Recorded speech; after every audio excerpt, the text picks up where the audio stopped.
გამარჯობათ. დღეს მინდა გესაუბროთ ერთ თემაზე. ამ თემას ქვია თვითმკვლელობა. თვითმკვლელი ადამიანი, როგორც ვიცით, ჯოჯოხეთს იმკვიდრებს და მართლმადიდებელი ეკლესია ლოცვებშიც არ იხსენიებს ასეთ ადამიანებს. უფალმა ასე თქვა, არ არსებობს კეთილი ხე, რომ ბოროტი ნაყოფი გამოიღოს და არ არსებობს ბოროტი ხე, რომ კეთილი ნაყოფი გამოიღოს. ხე იცანითო თავისი ნაყოფით. მოდით კარგად გამოვიძიოთ, რა ხეა ეს? ადამიანის სულში დანერგილი, რა შეგრძნებების ერთობლიობა, რა ენერგია, როგორ იმალება, გამოვიძიოთ მისი სათავე და ამ უბედურებისგან განთავისუფლების საშუალებები. მოდით დავიწყოთ სულ თავიდან. ადამი და ევა სამოთხეში აკეთებენ არასწორ არჩევანს. ღმერთს მოაშორეს თვალი. იქნებით როგორც ღმერთებიო, ეშმაკი დაპირდა და გადაწყვიტეს, რომ თვითონ ყოფილიყვნენ ღმერთები.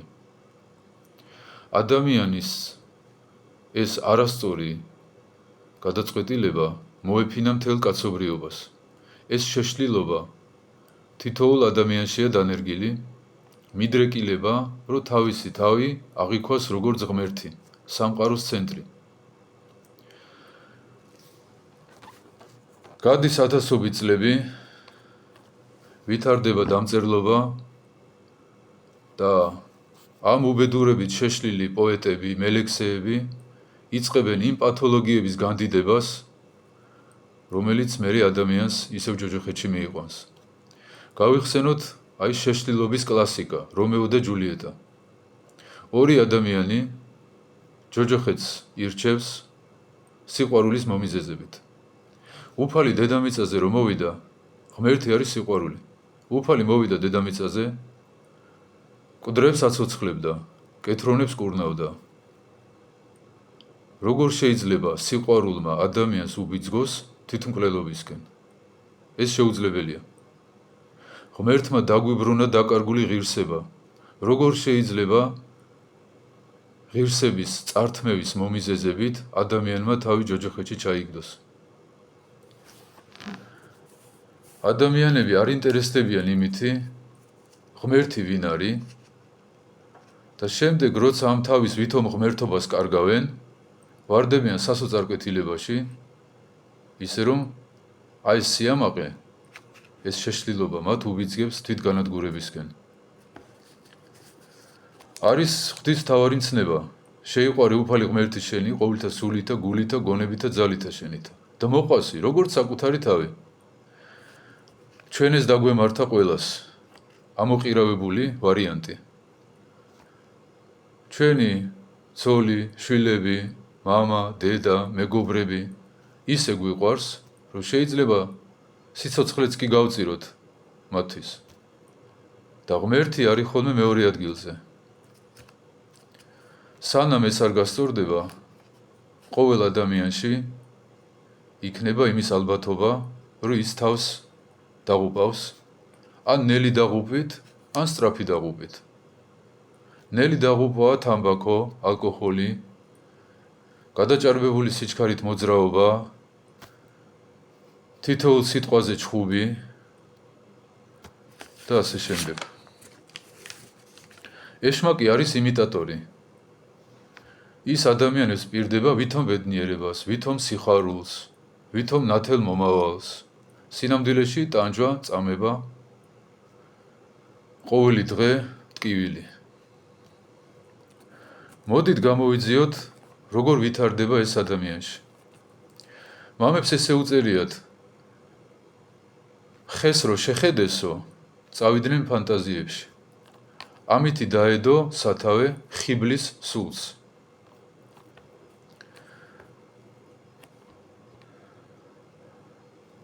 ლოცვა და მარხვა რო დაეცვათ, აი რო ელოცა ღვთის წინაშე და მარხვა შეენახა, ის არ ეჭამა. ამ სიკვდილისგან განთავისუფლდებოდნენ. ზუსტად ამის გავსად, ადამიანები, რომლებიც არ ლოცულობენ, არ მარხულობენ, არ ეზიარებიან, აღსარებას არ ამბობენ.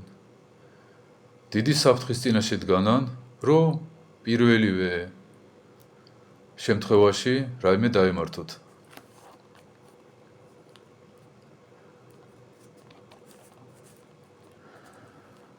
არსებობს ორი სული, სული ჭეშმარიტებისა და სული ეშმაკისა. როგორია ღვთის სული? 7 თავმდაბალი, სიყვარულიანი. ეშმაკის სული როგორია?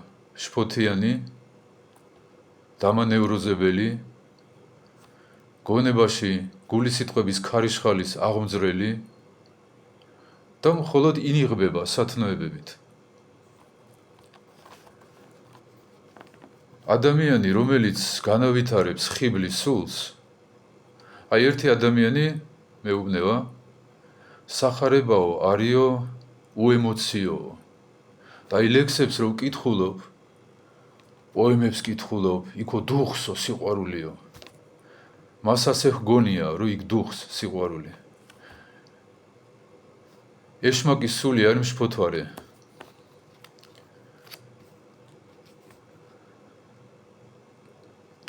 არასტაბილური გონება ხიბლის სულს აქვს ასეთი თვისება, ადამიანი არის მუდმივად მერყევი. დილით იცინის, უხარია, შუადღეზე იტირებს, მერე საღამოთი ისევ იცინის და ამას ეძახიან სიყვარულს, ემოციებს. ეს არის უბრალოდ შეშლილობის პირველი ეტაპი, რომლებსაც ანვითარებენ პოეტები, მელექსეები, ემოციების ხალხი. ადამიანი არის ძალიან ცვალებადი, ძალიან მერყევი. ადამიანი თავის თავს არ უნდა ენდოს. აი წმინდანებს ასე უთქვიათ, თავი არ მოიკლაო, ცოდვა მოკალი შენშიო. ღმერთმა გაგახაროთ.